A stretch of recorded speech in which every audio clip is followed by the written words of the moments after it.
This Hebrews 6 warning terrifies Christians because they think it's impossible for them to be restored to repentance. But who are these people that are being warned in Hebrews chapter 6? And what does it mean that they can't be restored to repentance? Hebrews chapter 6 verse 4. Welcome to another Bible study walkthrough. I'm letting you know ahead of time that this is less about me explaining the text and more about me teaching you how to make sense of a text for yourself. I want to teach you how to read the Bible. That's the point of these. So if you're looking for the best explanation of this passage, you might want to watch my longer 2-hour sermon on Hebrews chapter 6 on my YouTube channel. I'll link it in the description below as well. It says, "For it is impossible in the case of those who have once been enlightened, who've tasted the heavenly gift, and have shared in the Holy Spirit, and have tasted the goodness of the Word of God and the powers of the age to come, and then have fallen away, to restore them again to repentance, since they're crucifying once again the Son of God to their own harm and holding him up to contempt." Now, you can't see the rest of that, but it's going to be there when we get to it. Immediately, what comes to mind, and when you read the Bible, take note of things like this, is there's a huge list of characteristics of these kinds of people. The author is not making a general warning. It's not a generic warning. It's a very specific warning to a specific kind of person. Okay, so let's look at the kind of person. Then we'll connect this to the surrounding context, because the word "for" tells us that everything I'm about to say is either expanding upon everything he's just said or continuing to further the point, right? Or even a conclusion he might come to. So it says it's impossible. And something we want to ask is, what is impossible? Okay, let's not get lost in the way that this is, translated in the English. It's impossible in the case of those who have once been enlightened. That's the first description. They've tasted the heavenly gift. They've shared in the Holy Spirit. They've tasted the goodness of God's Word and the powers of the age to come. And then they fall away. It's impossible, and I'm going to highlight in blue just so we can keep track of where we are. It's impossible to restore them again. So this is almost where the sentence continues after this long description of the kind of person that can't be restored. But what is it impossible to restore them again to? Right here, it's to repentance. Another description of this person, I highlighted that in yellow because that's going to be important. It says, since, here's why it's impossible, they're crucifying, once again, the Son of God to their own harm, and they're holding him up to contempt. All these descriptions of this kind of person who is in danger of falling away, and it's impossible for them to be restored again to repentance. Christians all over the world read this and get absolutely out of their mind, terrified, insecure, and they freak out. And I just want to help you make sense of this text. Remember, when you read the Bible, read things in context. This word "for" tells us that everything he's about to say connects to what he's already said. And what has he already said? Well, he's already said at the end of chapter 5 that the people he's talking to have become dull of hearing. They need to be taught the basic oracles of God. They can't handle solid food. They can only handle milk, which means they're immature, they're infants in their understanding. They can't handle solid food. They're not mature. They don't have their discernment trained to recognize good from evil. They have yet to leave the elementary doctrine of Christ. He's telling them to do that. They have yet to go on to maturity. He's telling them to do that. And all these things play into, these things highlighted in yellow, relate to what I believe is the elementary doctrine of Christ he's referring to, right? And then he says, this we will do, we'll move on from these doctrines if God permits. Okay? So whatever he just ended saying is going to relate to what he starts saying in verse 4. In other words, he just said, let's leave the elementary doctrine of Christ. We'll do this if God permits. For, or because, or here's possibly a reason that will clarify this or further this point. It's impossible. So the impossibility of whatever this is connects to leaving the elementary doctrine of Christ as God permits. Keep that in mind when you read the Bible. Try to keep the main points you know, at the front of your mind as you read through the scriptures, whatever it is you're reading. So it's impossible in the case of those who have once been enlightened. And I don't necessarily have the time to expound upon these ideas and go through the scriptures with you. Again, I've done that in my longer Hebrews 6 sermon, which you can check out in the description below.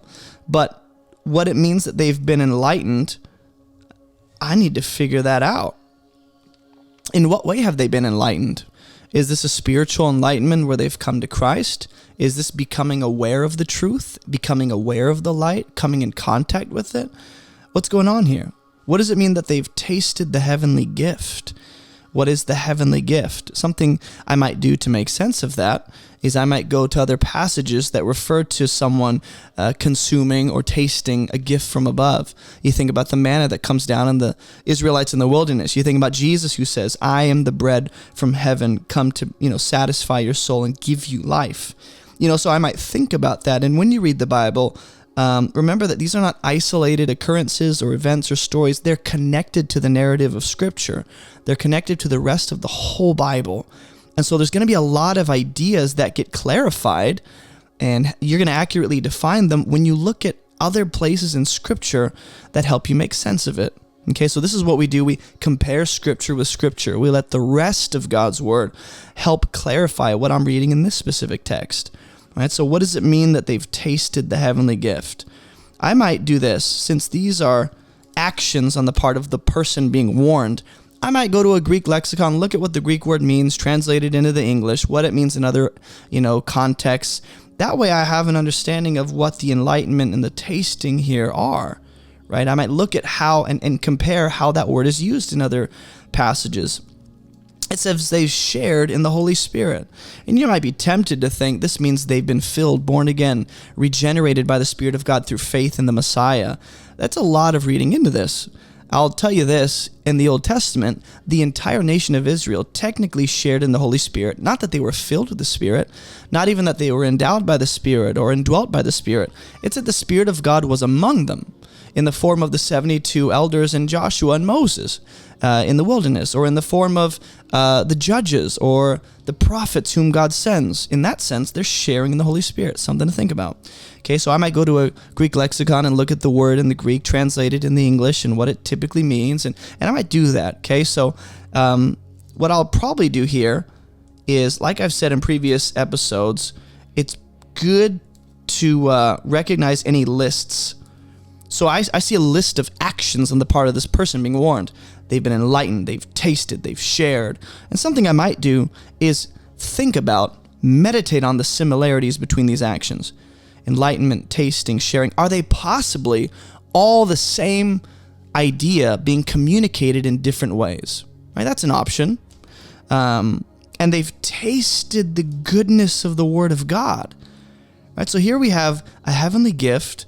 We have the Spirit, we have the Word of God. No matter what, we can say these people are coming in some kind of contact with these things. They're coming in some kind of proximity to the heavenly gift, the Spirit, the Word of God, and the powers of the age to come as well. So, enlightening, tasting, sharing, tasting again, right? These words all seem to indicate the same idea. Just something to think about. What are the powers of the age to come? And if you don't have an immediate answer, I'll tell you what. This is what I would do. I would backtrack up to this point in Hebrews. For the last 5 chapters, do I see any occurrence of the word sharing, tasting, enlightening, any synonymous ideas with those terms? Anything related to tasting, sharing, and being enlightened? Anything related to the powers of the age to come?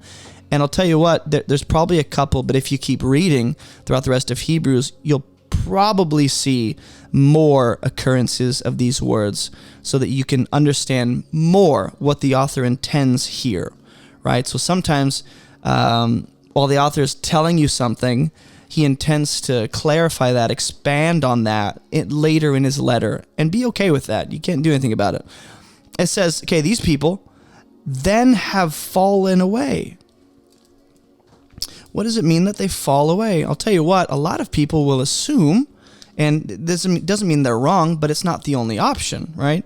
a lot of people will assume that falling away here means they had something, they arrived somewhere, and they fell from that place, or they let go of what they had, what they were holding on to. I'll say this, falling away from something doesn't have to imply that you ever had possession of that or you ever arrived at that place that you fell from. It could mean falling short. So I'll tell you what, read the rest of Hebrews up to this point, just the first, I'll tell you what, chapter 3 and 4. Go read that, and you'll see the concept of someone falling short, falling in the wilderness, falling away, right?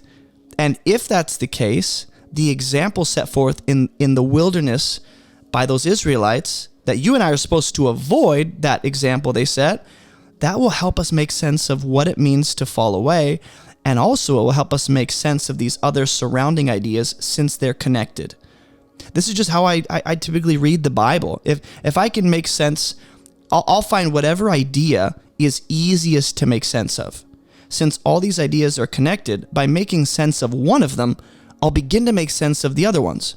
So since this one is the easiest for me to understand, falling away, because I see that clearly in Hebrews 3 and 4 with the Old Testament rebellious, hard-hearted, unbelieving Israelites. They fell short of the promised land. They fell in the wilderness, right? They actually died and fell short of the promised land. That concept is pretty much what the author is comparing the audience to in terms of not doing. He's warning them not to do that, right? So in the Israelites in the wilderness, we see an example of falling away. Then I can begin to make more sense of tasting and sharing and being enlightened, okay? So far, you might have reason to believe these are believers. These are people who trust in the Messiah for salvation and righteousness. I don't yet see a reason to think that. It says it's impossible to restore them again to repentance, okay? So, you know what they can't do? Be restored to what is called repentance. So repentance, there's different kinds of, simply means a change of mind, usually involving a kind of turning away, confession, admitting something is wrong, but it is a change of mind. So there's a kind of repentance they can't be restored to after falling away, right? So I'll tell you what, later in Hebrews, we'll see this exact situation with Esau. He wanted to repent. He didn't find the chance. He couldn't do it, right? And then you go, wow, this is really, really hard to take in. Why can't they be restored to repentance? It almost sounds like this certain individual doesn't have a chance to come to God anymore through Christ and believe in the Messiah. Well, I think that would be a lot of reading into the text. It just says you can't restore them again to whatever this repentance is. So it's on me to ask the question, what is this repentance specifically about? What is it regarding? The way I make sense of that is by continuing reading, because he'll explain why they can't be restored to repentance. Since, here's why, they're crucifying once again the Son of God to their own harm and holding him up to contempt. So if this is the reason why they can't come back to repentance or be restored to a kind of repentance or whatever this is, okay? It doesn't mean they ever arrived at the kind of, repentance we see in terms of believing the gospel and coming to Jesus, right? But there's a kind of repentance it seems as though they at least were close to.